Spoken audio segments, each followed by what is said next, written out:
Hi, this is Michael Buffer, and let's get ready for Bayloric TV.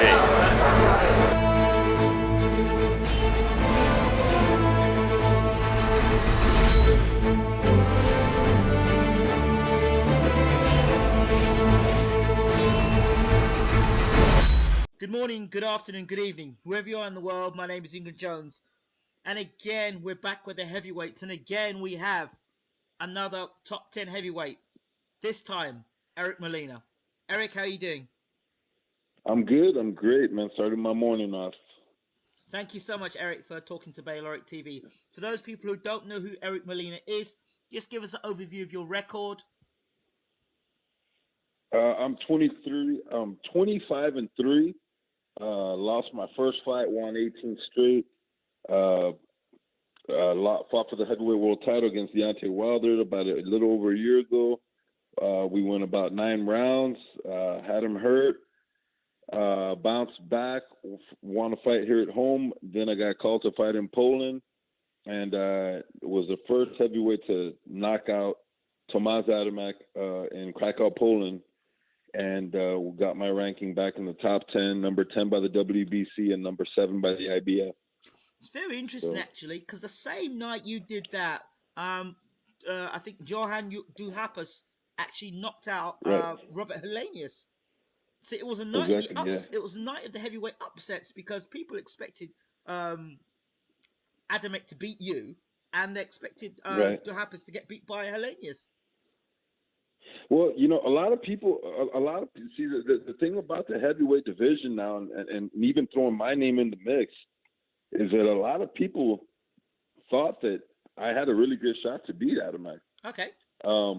I think the people that follow the heavyweight division and know a little bit more about my career, they see a heavyweight that has started off. I didn't have no amateur experience. Started at 24 years old, made some mistakes. But they see a heavyweight that has gotten better and better and is very dangerous. So they can say what they got to say about some of my losses, and I'll say the same things that they say. I was scared. I was inexperienced. I was this. I was that. I wasn't even a full-size heavyweight. I'm inexperienced, no confidence. But guess what? I've grown into a heavyweight that's very confident, that's very dangerous, that can punch, that can hurt somebody with one punch, that can get up off the ground, that could fight forward, that could take a punch and get up. I'm a very, very dangerous heavyweight, and I think that the world knows that now. Even after the Adamek fight, I'm sitting in the top 10 in the world. People want to throw my name around, but nobody wants to send no contracts over. So, you know, if I was that heavyweight that I used to be, the pushover, you know, I'd already have 2 more fights right now. But since I'm considered a dangerous opponent, the risky, high-risk opponent, nobody wants to fight me. You know, so it's tough. I'm not complaining. It's a business, and people got to make their own moves. And it takes 2 to make a big fight. So, you know, I'm staying ready, and we'll just go from there. Let's talk about a few things. Let's take you back to the Arreola fight. Talk me through the process of the Arreola fight, because that was a big, high-profile fight. Everyone talked about, a lot of people talked about, and was there to say, well, okay. I mean, this is the thing about the Arreola fight. I come from South Texas. There's no heavyweights. There's no Mexican heavyweights down here. Right. I had 0 sparring experience, even with the heavyweight. Right. I had no resources. I had 3 weeks to prepare. I had no sparring. I had no confidence. I had no self of belonging in a fight with him. It was my first fight in the lights. I'm a deer in the headlights. He knocks me out. I'm scared shitless all week. I mean, I'll be completely honest with you. That's the mindset that I was walking into that fight. I wasn't even a heavyweight. I was a cruiserweight that had moved up. Don throws me in that fight. It was a stupid decision, but it is what it is. That fighter that walked in that night and the fighter I am now, I mean, are black. And if people don't see that, there's 2 different fighters, mentally, physically. Any way possible. I would destroy Arreola right now. I would destroy him. Let's talk about your setup then and your setup now, because we last night on our show spoke to another heavyweight in the UK from South London, AJ Big Dog Carter, and he spoke about the same thing, not having any amateur experience, turning pro, Right. and then going in and getting knocked out by a guy who was far more experienced than himself. So there's quite Yeah. parallels there in that sense. Yeah, I mean, the bottom line, I mean, to give you a mentality from a fighter, Yeah. you got to get groomed for those lights. Look at what happened to this kid, Charles Martin. Yep. He hadn't fought nothing even close to what he faced in Anthony Joshua, in the lights, the atmosphere. You think that he's really that bad, what he did over there? No, he's not. I don't believe he is. I know him personally. Okay. But you jump from him fighting around 2,000 people, little shows, and then put him in that atmosphere over there, you see a deer in the headlights. It happens to fighters all the time. So, he wasn't ready for it. Come on, let's be real. He wasn't ready for Anthony Joshua. He had never been in any big fights. So, what happened. You lose your mental focus. You question everything about your being, your fight. But I don't do that anymore. I don't do that, and I'm gonna tell you why I don't do that anymore. In the past, right after the fight with Arreola, I've been all over the country. There's a lot of things that a lot of people around the world don't know about me. Okay. I shared the many rounds, 40, 50 rounds with Stavern. Yes. I shared over 40, 50 rounds with Spielka. I got 40, 50 rounds with Wilder. I fought Adamek. I've been in the ring with Arreola. I've been in the ring with different cruiserweights, and guess what? It ain't nobody that could run through me. No, none of these names that I'm telling you can get in the ring with me and just run through me. So that to me is I'm confident. I'm a big guy. I'm a big puncher, and I'm experienced. I really feel that up and down the heavyweight division, there ain't other guys that are like me getting in this work with these guys. I just did 40 rounds with 30 rounds with Wilder. His preparation for Arreola. And it's good work back and forth. What other heavyweights around the world are getting that type of work right now? So it all contributes to my experience. I didn't have these resources back then that I have now. I mean, it's just, it is what it is. But I mean, I take the rounds, I put them in the bag, and I move forward. And I know I'm getting better as a fighter, and that's all that counts. So how did that change go about? How did you move from being a guy that didn't have the resources to a guy that has the resources, to a guy that lacked the confidence, to a guy now who's got his stuff together? Well, because I fought 18 fights as cruiserweight, Right. and you move up to heavyweight one day, and you face Arreola, and you ain't even. I don't even feel like I should have fought the number one cruiserweight in the world, and I'm there. I am fighting number one heavyweight in the world.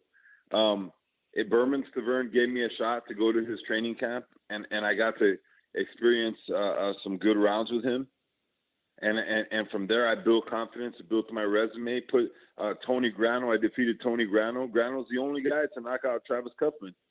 I defeated Tony Grano on 3 weeks' notice. It's just little things like that, and I was able to get out there and get in the ring with some big names. And just like anything else, you gain the experience, and you figure out what you can do, and you figure out your limitations.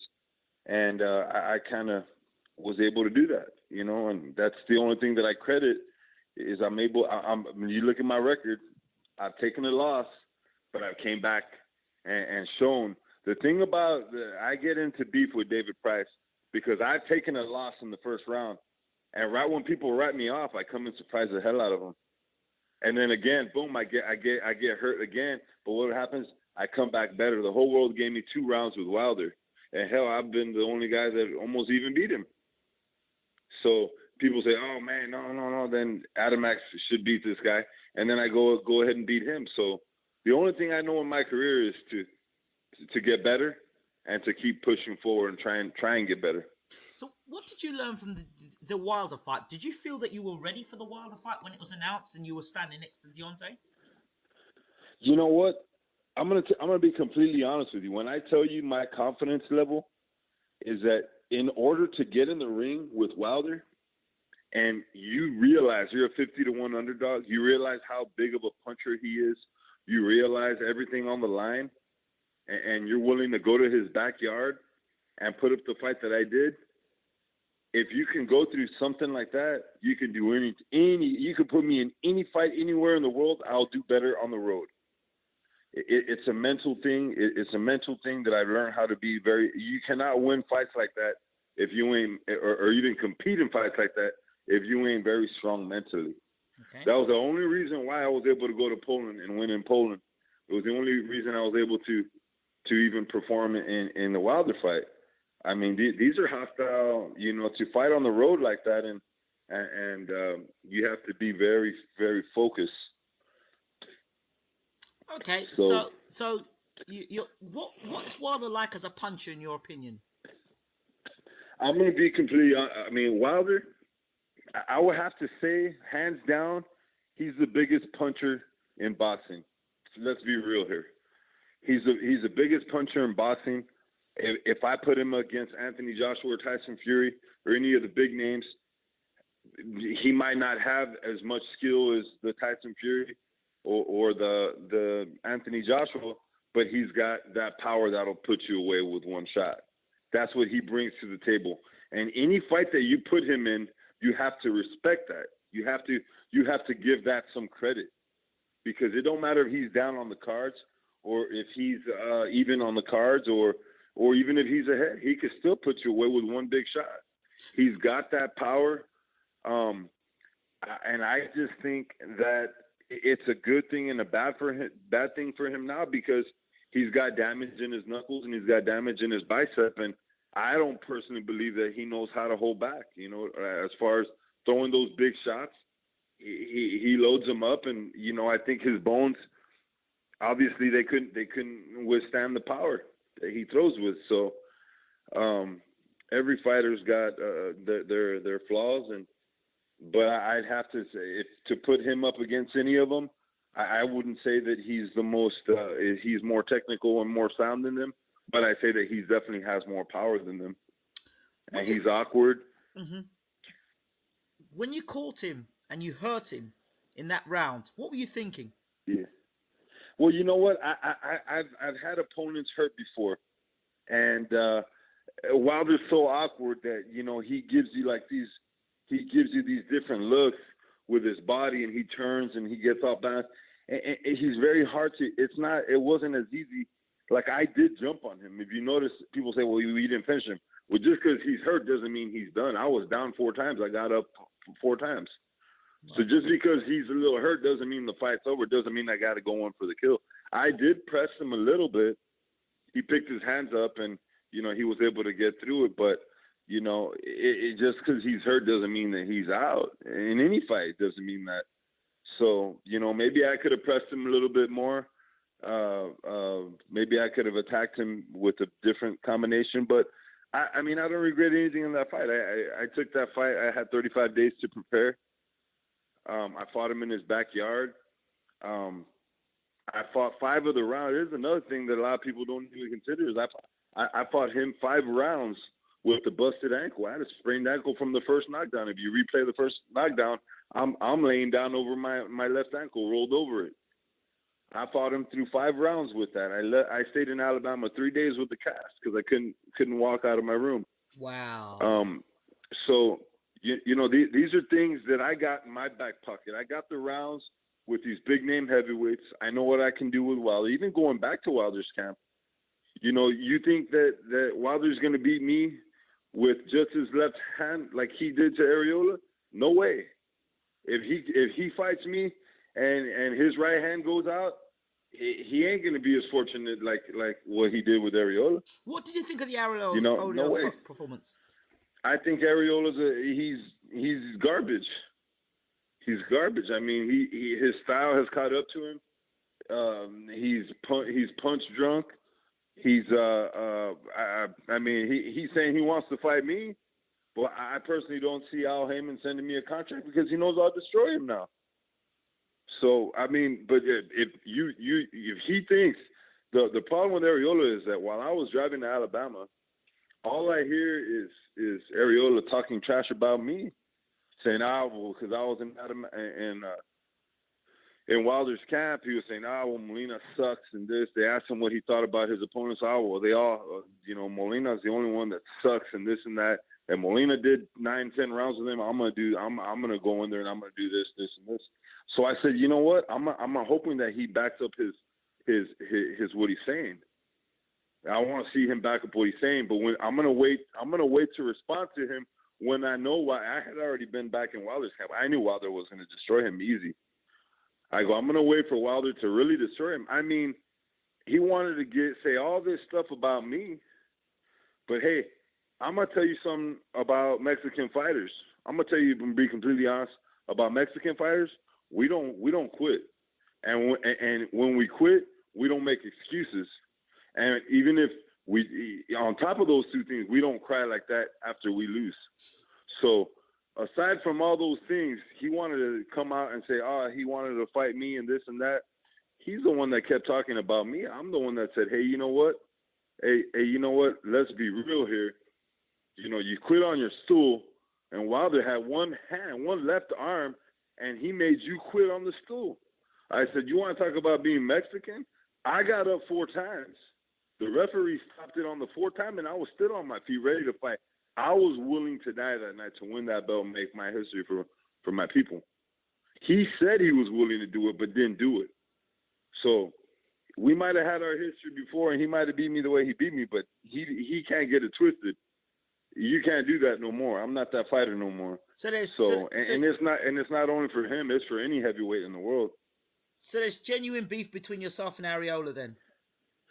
Yeah, but I mean, he wants to now when I fought him, I was 220 pounds. I was a heavyweight growing into a heavyweight. I mean, there's so many things.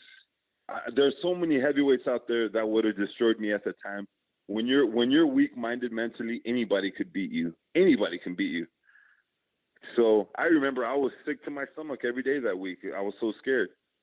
So, I mean, I'll be completely honest with you now, looking back in retrospect, but I'll be completely honest with you again. There's no heavyweight, and I'm throwing Anthony Joshua in the mix, that could run through me.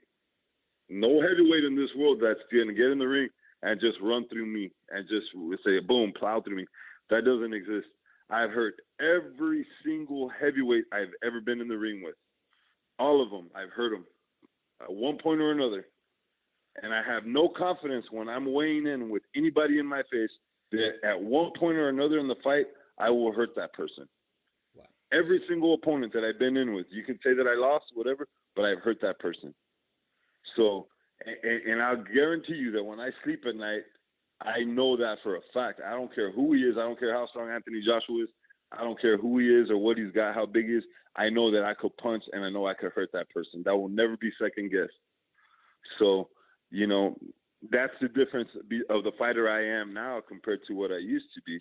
But all due respect, Mr. Molina, I know you're saying about you can hurt people, but surely the aim of the game is for you to render them unconscious so you can become champion. Well, I mean, the thing about it is, well, yeah, of course you want to destroy your opponent to win, but yes. There's nobody. I mean, I speak for my experiences, but the people that I've been in the ring with will tell you the same muscle. They'll tell you, you know what, Molina might be this and might be that, but he's a dangerous fighter.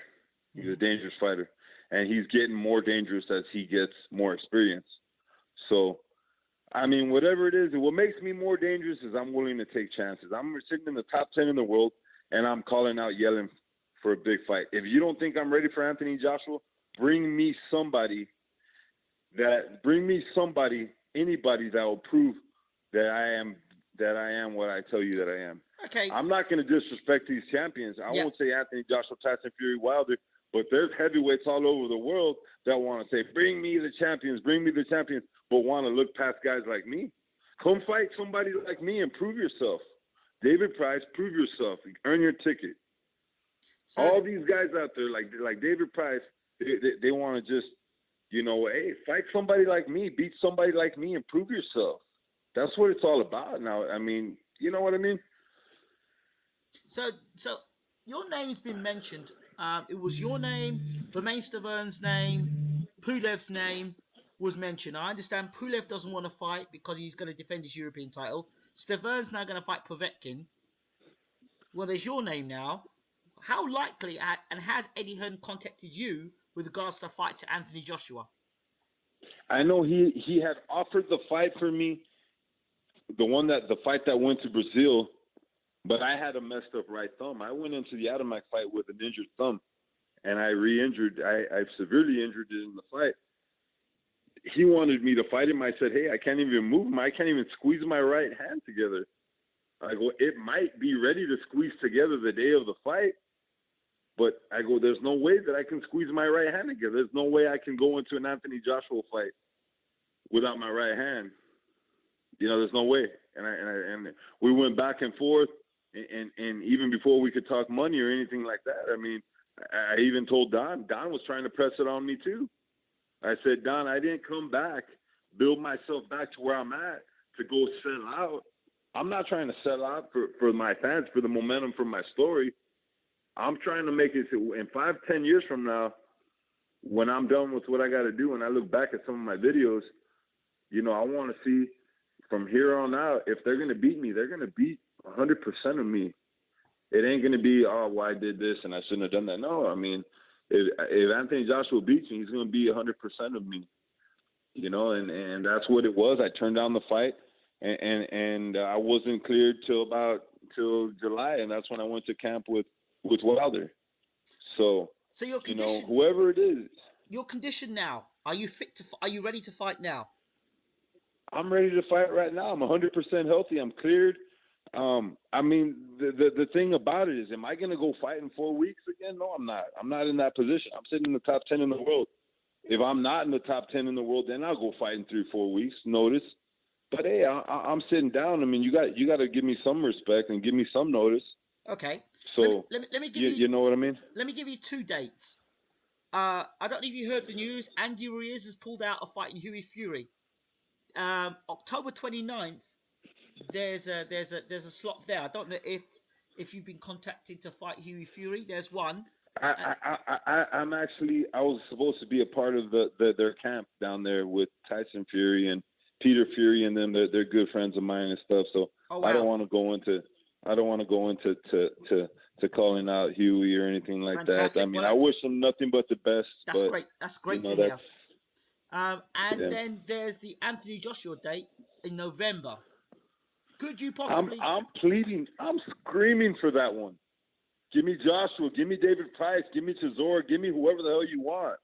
I want to go. I even said, I got on the phone with Sky Boxing. I said, before I knock Adamek out, I'm telling you guys right now that my dream is I'm going to knock this guy out, but I'm knocking him out in plans to go to England next.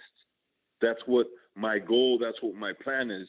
So technically, and they said, well, it'd be a pleasure. So that's what I want to do. So November, all the action's at. Are you saying in November you'd be willing to face Anthony Joshua? I'll fight Joshua in November. Eddie knows that. I send him messages. He's messaged me back. I know he gets my messages. He follows me on Twitter. He knows I'm ready. Don King told him that I'm ready. If he don't want me to fight Anthony Joshua, put me in with David Price. If David Price don't want none, put me in with Joseph Parker. They're all going to be a part of that show. I'll fight any one of them. You talked to any one of them. I'll fight. You referred to David Price. You seem to refer to David Price a lot, and I know your name was inked with David Price's name. What's the thing with yourself and David Price? Well, because the thing with David Price is that David Caldwell, his trainer, said we're looking at an Eric Molina type of fight. Right. We want to get back in the mix at the top, but we need to beat somebody like Eric Molina. And I said, okay, well, beat somebody like Eric Molina. I'm Eric Molina. Let's make it happen. And from there we went back and forth. And after he found out that I was like, okay, well, let's make it happen. David Price is a big puncher, and I'm a big puncher. He's a bigger guy than me. I'm ranked a lot higher than he is. I'm willing to throw it all on the line. Let's go. So wait. And after that happened, they never mentioned my name again. How do you feel about being referred to as somebody like Eric Molina? we should face Eric Molina, somebody like Eric Molina. What does that mean to you? I mean, I know what it means. I know is that they got to beat somebody to prove that they belong in with the Anthony Joshua's. I'm that guy that somebody's got to beat to prove they belong with Anthony Joshua to prove they belong in some of these big fights. The thing is that they see how dangerous of a fight it is for them, and honestly, Eddie Hearn don't want no part of it. That's what really it is that they see so and so about me, but when it's time to make that fight to get into the big fight, they sit down and really scratch their head and they say, nah, I don't like this guy. He's too much of a spoiler. So, you know what? Like, eventually we're going to get in somebody that's going to scratch his head and say, hey, you know what? This is the perfect guy that we got to beat to get where we're going. And that's where I'll fight. Let me just throw another name in, Big Baby Miller. Man, you know, I'm not going to specifically, man, that's a funny story, man. I'm not going to throw his name around as far as what I think about him, but I will say this.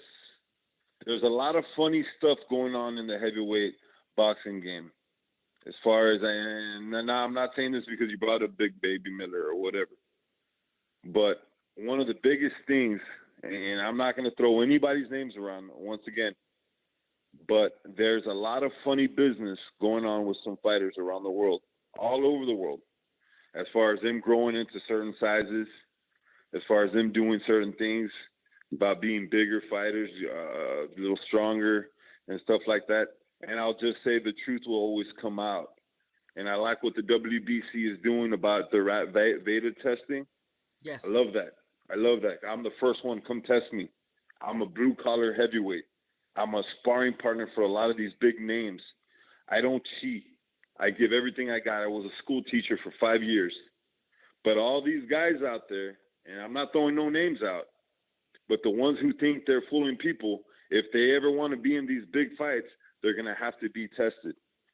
And that's going to be when the truth comes out to a lot of these guys. I know the division. I know the way it works. Wow. So, and I'm not throwing around Big Baby's name. I'm not saying that to imply about Big Baby or anybody else. I'm just saying there's fighters all over the world, that all of a sudden are a certain size, and then a year or two later, they're 25 pounds heavier, in better shape. And I'm sorry, that's not the way the human body works. I mean, it just doesn't work like that. That's a statement and a half there, Eric. That's a statement and a half. And it kind of you opening yourself up for me to ask more questions. What makes you believe this? Well, what makes me believe this? Look at all the people popping up dirty. And not only the heavyweight division, but up and down the board. Boxing has become extremely dirty. It's become dirty. I mean, the heavyweight division. I look at all the names that you hear being dirty. I mean, it's crazy to think that I'm going to put my life on the line with these names that we're talking about, any of these names, and there's a high percent chance that they might be doping. Hey, that sucks, man. You know what I mean? Yeah. How would you go about that then if you suspected somebody? Okay, let's say for you, Eric Molina is going to face Mr. X or Mr. Y. How would you know if somebody's been juicing, for example? Well, I mean, there's really no way to find out. The only way you can do is you could hope that there's some type of beta testing. Are they not telltale signs? Well, I mean, you can tell. You can tell certain things. You know, as a fighter gets older, is he really supposed to be getting stronger? You know, when has history ever told you that? When has history ever showed you a heavyweight that's in their 40s that dismantles any young lion that you put in front of him? When has history ever shown you that? If you can question the history of a division and you see that it had never happened in a division and you see it happening, chances are, you know what I mean? Look. I'm not trying to bring light to something that's. It's not a hidden dark secret, man. No, it isn't. Anybody Obviously around isn't. boxing that really knows anything about boxing, they know about heavyweight division. They know that it's out there.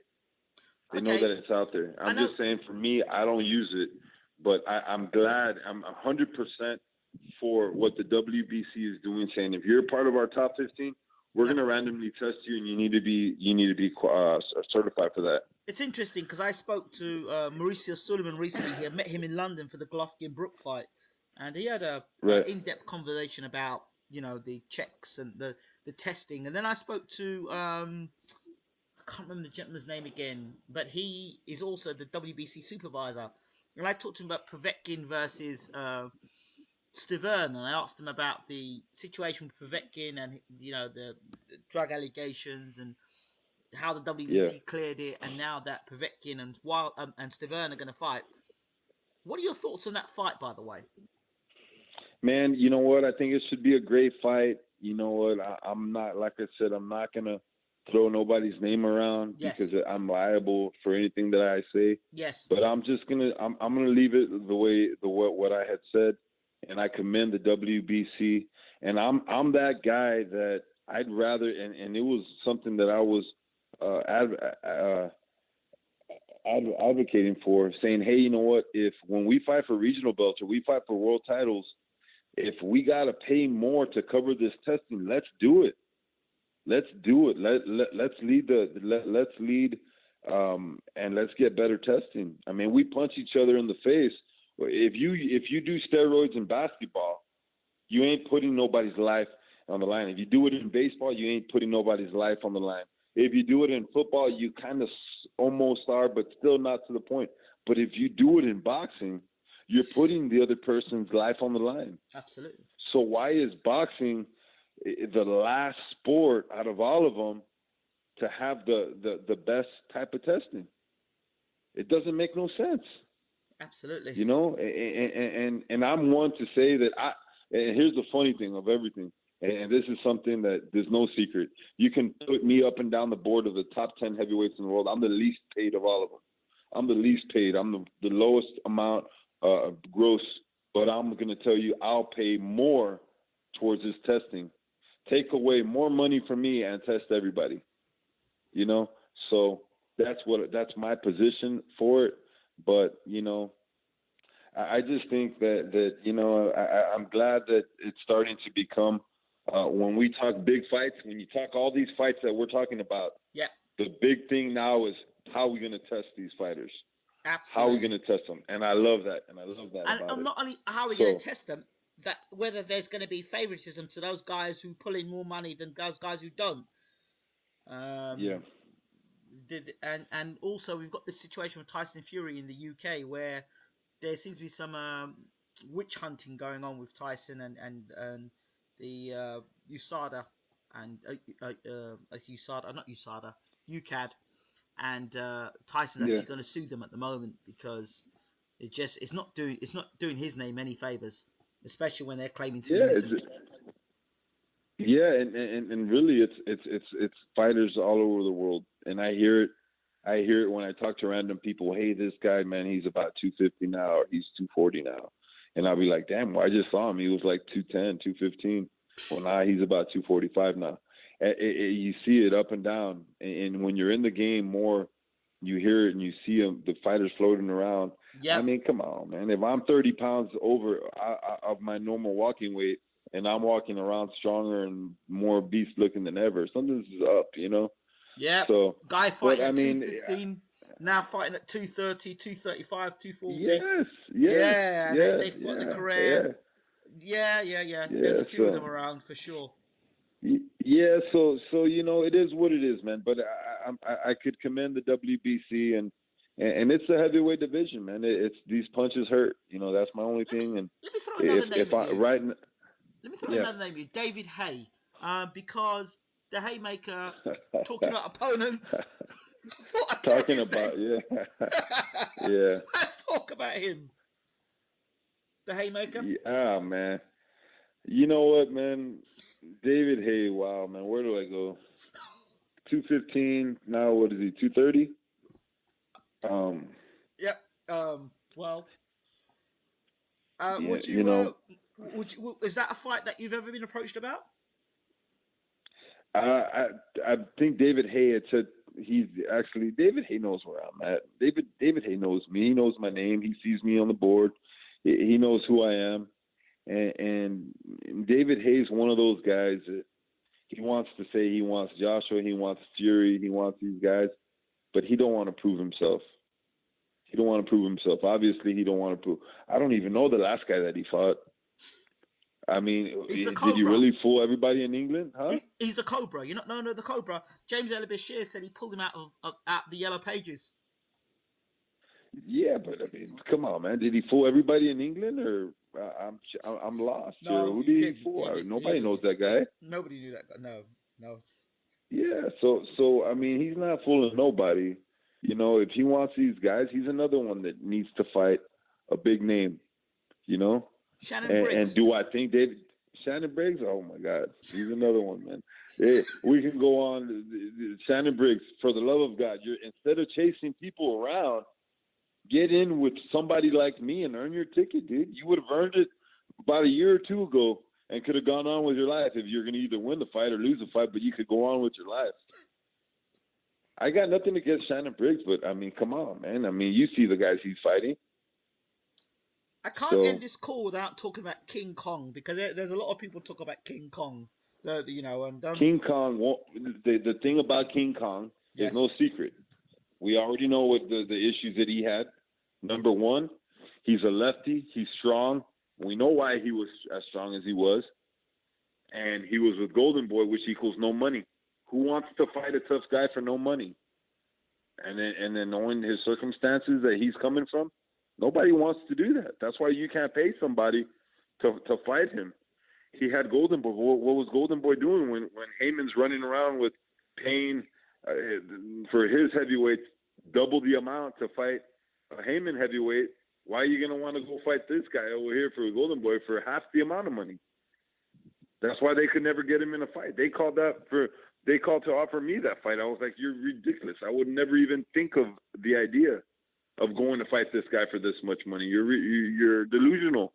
You will not get nobody for that amount. And sure enough, that's when they got this guy from Brazil, I think. Ustinov. That's what they're gonna. Yeah, I go. That's what they're gonna get for the money that they're offering. They're gonna get that. That's what he's been getting. You can't make a big fight with little money, especially if you're trying to get a King Kong type of fight. He's the most duck heavyweight in the division. I'll give him that much. He is, but with certain reason too. You know what I mean? With certain reason. There's nothing out of a fight with him. So, you know, that's the way it is. That's a heavyweight division, man. It's a beautiful thing, man. I'm glad it's alive, and we could all thank Tyson Fury for that. Absolutely. We all have to call Tyson Fury and say thank you for taking those belts away, because when he did that, he opened up and made work for all of us, including guys like me. You know, 2 years ago, I was sitting down on my sofa praying that that the division will one day open up and I would get a tailwind of it or get some type of something of it.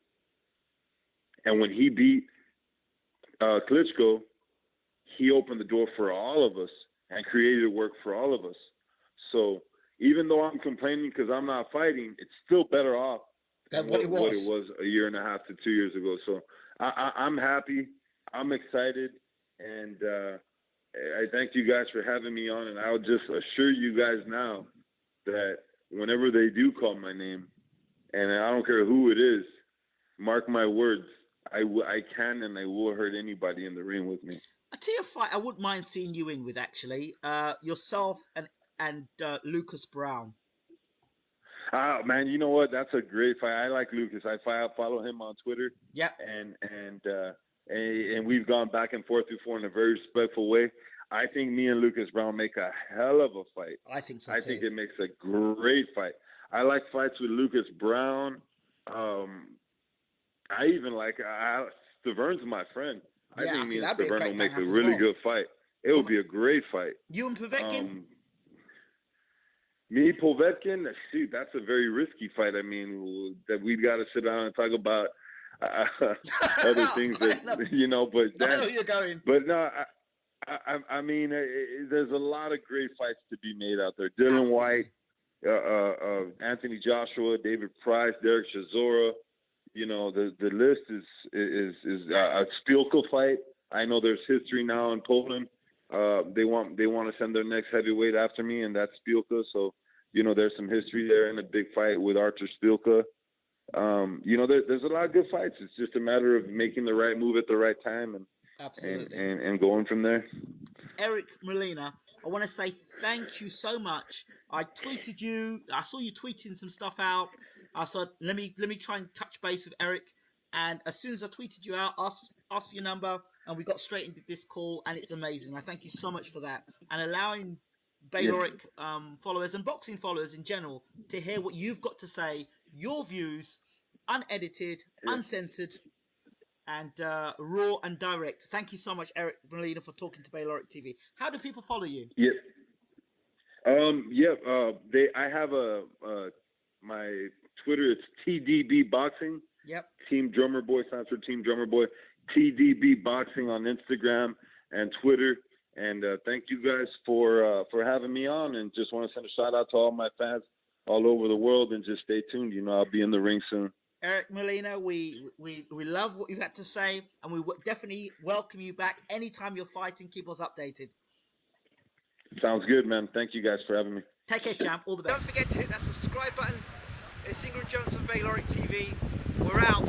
Take care.